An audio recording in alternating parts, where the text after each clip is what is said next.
Oh boy, Apple's March event is going to be crazy. I released a video like 2 days ago talking about the M3 iPad Pro, the leaks, the rumors, what can we expect, and today Mark Gurman decides to reveal everything for Apple's March event. And if you don't know, Apple's March event is the timeline rumored for the M3 iPad Pro. In this report, Mark Gurman talked about the M3 MacBook Air, the M3 iPad Pro, and the new iPad Air generation. We should expect all of these products on Apple's March event, and more. So if you are excited, drop a like down below, subscribe to the channel. Thank you guys for watching. Roll the intro. So, like I was telling you, Mark Gurman just fully detailed and leaked Apple March event. And I made a video about the M3 iPad Pro 2 days ago. So that video just aged like milk. Because in today's video, I want to talk about again the M3 iPad Pro, but not just that. I want to talk about the M3 iPad Air and the M3 MacBook Air. So if you are excited, let's begin. I want to first talk about the iPad Air. Yes, according to Mark Gurman, we are rumored to have 2 models of the iPad Air, 2 sizes. These 2 sizes will be an 11-inch and a 13-inch or a 12.9-inch iPad Air. Finally, we are getting a bigger sized iPad Air. And this is because Apple is rumored to increase the prices for the iPad Pros, like I talked about in my last video. And so, it makes sense for Apple to release a 12.9-inch iPad Air for those that want a bigger sized iPad, but don't want to spend like $2,000 or $1,500 on an iPad Pro. So it makes sense that Apple releases a 12.9-inch iPad Air to fill in the gaps that the iPad Pro lineup will leave. So around $800 to $1,000 that this iPad will cost, and I do believe it will be the same size as the iPad Pro and follow the same rules and differences that the iPad Air has currently. Other than that, I do not expect much more, maybe just an M2 chip on these iPads because currently they only have the M1, and that's it. Put the M2 chip on the base model iPad Air, the 11-inch, create a 13-inch or a 12.9-inch iPad Air with the M2, release it by around $700 for the 11-inch, around $900 for the 13-inch. That's it. There you go. That's your iPad Air lineup. And I do believe it makes a lot of sense because Apple is going to increase the prices on the iPad Pros. Those are getting OLED displays, those are getting more expensive, those are getting new Magic Keyboard cases, and so it makes sense to increase the prices of the lineup in general. Make a better iPad Air lineup that covers most of consumers and make the extreme lineup, the iPad Pro lineup, the Pro lineup, where you have the best use cases. Do not care about the budget, don't care about the compromises, full on the best iPad you can make. And if you actually understand about product marketing and Apple, you understand that that's actually a very good strategy for Apple. It always works. They did it with the iPhone Pro models, they did it with the MacBook Pro models, currently the 14 and 16-inch, and now they're going to do it with the iPad lineup. I truly believe that this is going to be a very successful strategy from Apple. So getting the iPad Air, the iPad Pro, the same sizes for both models, and then just make one better with 120 Hz, better features, Pro features, and release the normal people iPad Air.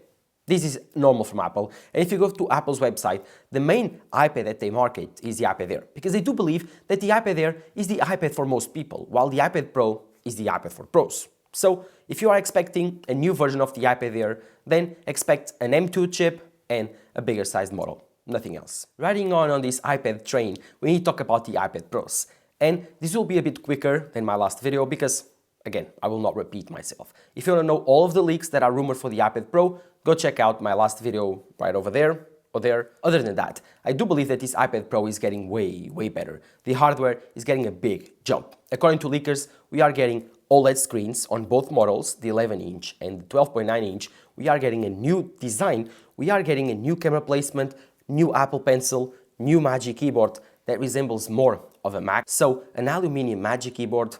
We are getting better cameras in my opinion. We are getting M3 chip. So many new things to this iPad Pro that will make it even more pro and more expensive. So I think that Apple wants to put the iPad Pro closer to a laptop than ever. Maybe put the iPad Pro so close that things will get blurred. You probably will be thinking, well, this iPad Pro costs $1,600 plus the pencil, plus the Magic Keyboard, $2,000 and base model storage. So for $2,000 I can get a 14-inch MacBook Pro with the M3 Pro chip, or I can get an M3 iPad Pro. This iPad Pro is also rumored to have an increased screen size, so you'll probably see a differentiation in terms of the bezel size, because the iPad Pro will have an OLED screen, while the iPad Airs will have an LCD, the same LCD present on the current iPad Airs. So if you know a thing or two about OLED screens versus LCDs, you know that in the past, when Apple made the iPhone 11, the bezels were thicker when compared to the iPhone 11 Pro that had OLED. So it makes a lot of sense that Apple does the same thing with the iPad Air and iPad Pro. They will be the same form factor, the only difference is the bezel size and thickness. So this iPad Pro, in my opinion, will be the best iPad Pro ever with top-of-the-line hardware, and it will be super, super expensive, justifying the launch of a 12.9-inch iPad Air.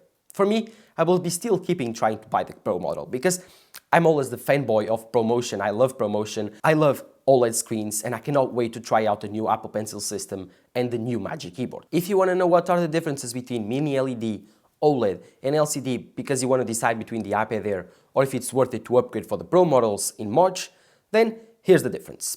Mini LED and LCD, they are about the same thing. The only difference is that on LCD panels you only have one big backlight illuminating the pixels, while on the Mini LED screens you have several dimming zones, so several small backlights illuminating portions of the display. So you can get better contrast ratio and better colors, and more contrasty and better vivid colors. While on OLED displays, one pixel can illuminate it by itself. So you can turn off one pixel and the next to it be turned on. This creates an infinite contrast ratio, 1 million to 1, 2 million to 1, whatever. It depends on the amount of pixels that you have. So it's ridiculous the differences between an OLED display and LCD. Most people, when I say most people, it's like 99% of people, they can tell the differences between an OLED display and an LCD. That's why OLED TVs have boomed, because most people notice the difference and they much prefer it. The colors are more vivid, the colors are true to life, the blacks are complete blacks, they are not grayish blacks, and everything just looks better on an OLED display. Although Mini LED is a truly nice compromise for the iPad Pro and laptops that have bigger screens, I now think that Apple is ready to launch OLED displays in all its devices. So MacBooks, iPads, in the near future, OLED will reign on Apple's displays. So expect all the models of the iPad lineup to be differentiated. The iPad mini, the iPad Air, and the iPad Pro, they will build the new iPad lineup. And of course, this iPad lineup will be complete with the iPad mini coming later on in 2024. But again, expect the iPad Pro to be the new Pro iPad. Like literally Pro. Pro prices, Pro features, and completely distanced from the iPad Air. Currently, the differences between the iPad Pro and the iPad Air are minimal. Mini LED, 120 Hz, and the Thunderbolt port. That's it. No more differences. But in the future, I expect more. New camera systems, OLED screens, thinner bezels, M3 chip, which I didn't even talk about yet. The M3 chip will be super fast with way better graphics, way better to play games, AAA games, ray tracing. M3 chip will be more efficient, so maybe better battery life. We don't know. The only thing we know is that these iPad Pros are getting more expensive. Apple is launching a 12.9-inch iPad Air, and so the iPad lineup is getting a bit better, in my opinion. Now that we are finished with the iPad lineup, I want to talk about the M3 MacBook Airs, because this is a strange one. Apple just released the M2 MacBook Air 15-inch, but according to Mark Gurman, we are getting a new MacBook Air M3.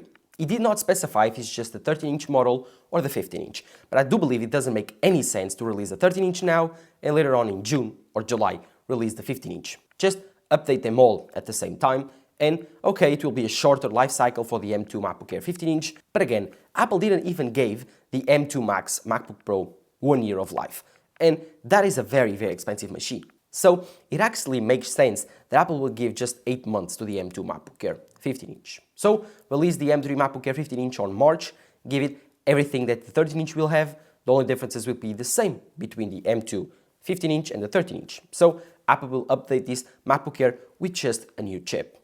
And maybe, just maybe, we are getting the Mac Mini. We are still not sure. The M2 Mac Mini came out in January of 2023, so coming out in March of 2024 will be 1 year of upgrade cycle, 1 year in 3 months. So that would be plenty of time to upgrade the Mac Mini. Makes more sense actually. So if you ask me, I would expect the M3 Mac Mini, the M3 MacBook Air to be released. So finish off the baseline M3 lineup and finish it off.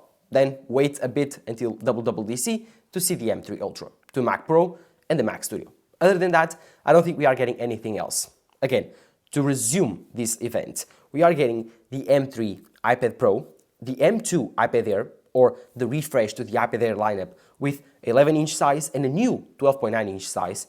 Don't expect anything else on this iPad Air. On the iPad Pro, there's differences. You're expecting an M3 chip, OLED screens, new design, a new Magic Keyboard, a new Apple Pencil, so many new things. And as for the M3 MacBook Air, expect only the M3 chip. This M3 chip will enable more battery life, more performance, around the same performance as the M3 MacBook Pro that you currently have for around $1,600, the base model MacBook Pro, but with a bit worse performance because it doesn't have active cooling and it has a thinner chassis. So that's it. That's it for the Apple March event.